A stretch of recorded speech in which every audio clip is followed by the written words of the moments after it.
Ever since I've been living here at Kings Beach, I have put my mind to working to help abused children. And I went up to Percy House in Maroochydore, and they said to me that I would never know the real need that there was amongst abused children. So, in conjunction with Barbara and Jennifer, who were two girls in charge of Percy House, we did quite a lot of knitting of. Now, little boys don't like a doll. Girls love dolls in any way, shape or form, but a little boy doesn't like a doll, and there are so many little boys who are abused that we had to find a way that would give them something that they could hug if they needed to. So we started making soccer players and broncos and cowboys. And a little boy doesn't want a doll, but oh, he loves a bronco. And he can put a lot of feeling into it.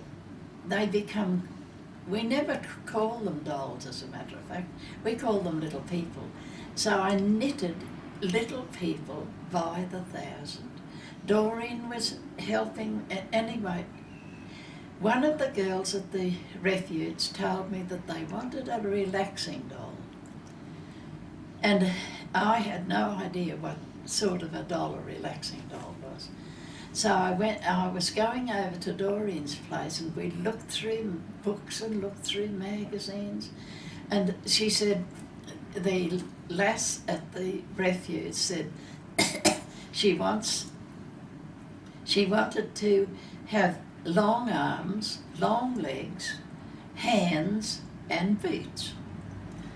So Doreen had an old, very old pattern of a doll that we made that weekend, and it stood about 4 foot high. So we made it, and we took it up to the refuge, and Barbara said to us, "That is exactly what I need." And she said, "I want the arms to show the children that arms are made for loving, not for hitting. And that legs, shoes, boots were made for walking, not for kicking." So we left it there, and she said she would use it the whole time. Well, one of the girls from the refuge in Gympie came down, and she said, "Barbara, can I borrow that even just for a weekend?"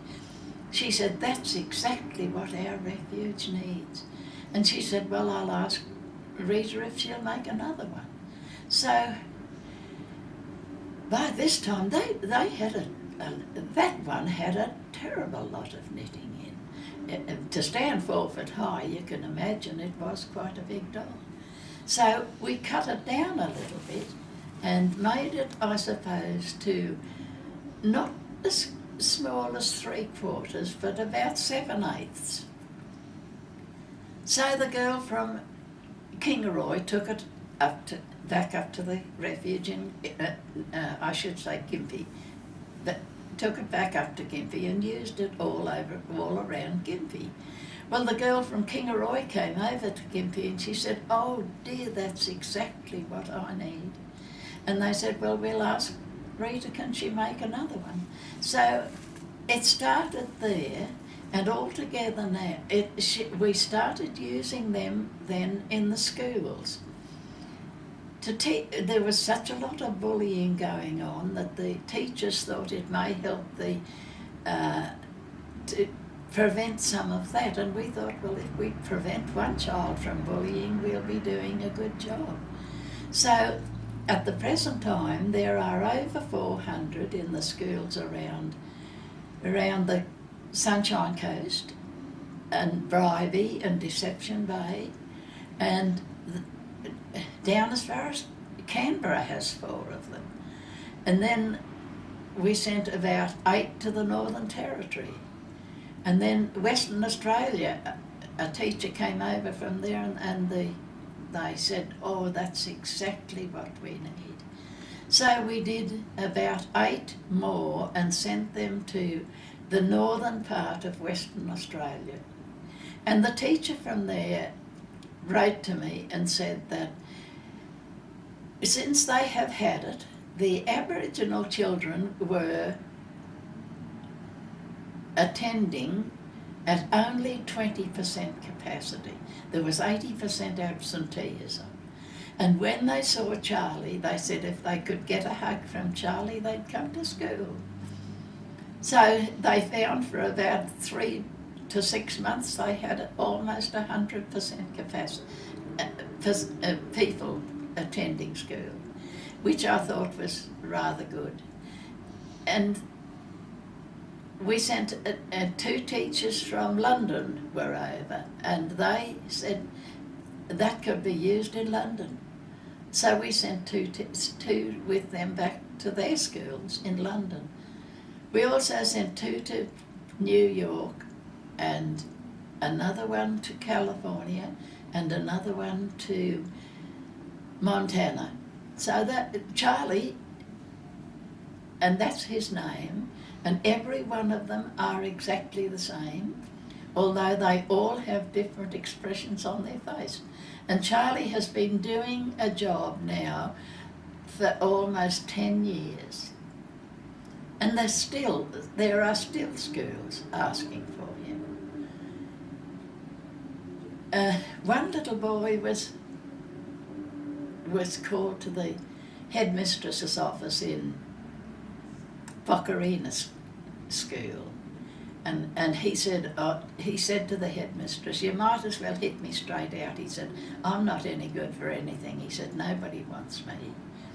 And she said to him, "I'd rather give you a hug." And he said, "What's a hug?"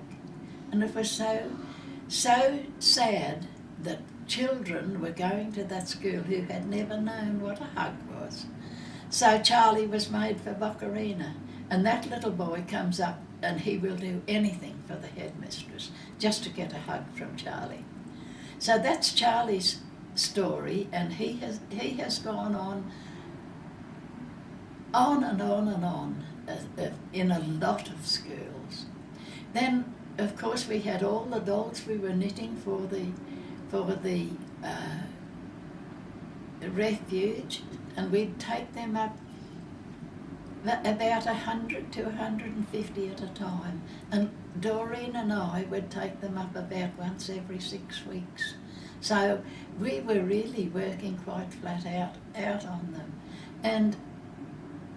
but we loved every minute of it. We were doing something that was of some use, and of course children have always been my love. I have been very drawn to children all my life. I cannot stand to see a child badly treated, and if I can help that child get over that, that's what I would do.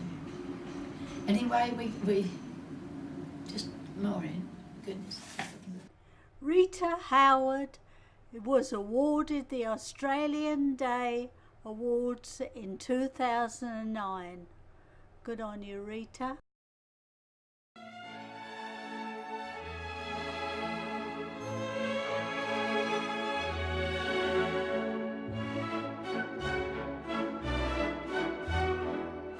And by 95, she has no intention of giving up.